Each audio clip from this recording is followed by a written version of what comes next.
Sikap yang buruk.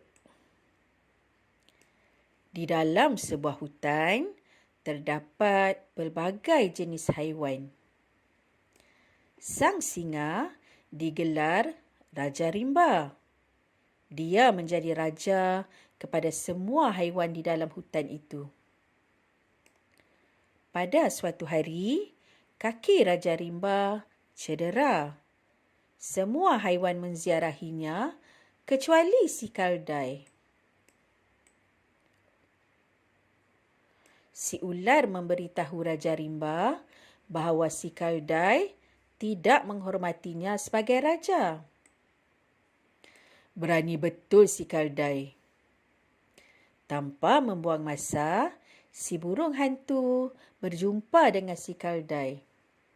"Wahai keldai, si ular cuba memburuk-burukkan kamu."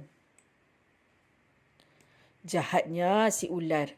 Aku mesti cari akal." Si keldai pun segera berjumpa dengan Raja Rimba. "Raja Rimba, hamba mencari ubat untuk tuanku. Sebab itulah hamba tidak datang." "Apakah ubatnya?" "Ubat yang tuanku perlukan ialah hempedu dan darah ular." Raja Rimba berasa sungguh gembira apabila mendengar kata-kata si keldai.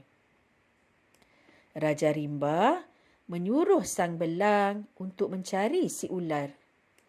Sang belang pergi cari ular dan bunuh dia. "Baiklah Raja Rimba, aku akan pergi sekarang." Akhirnya, sang belang berjaya menangkap si ular.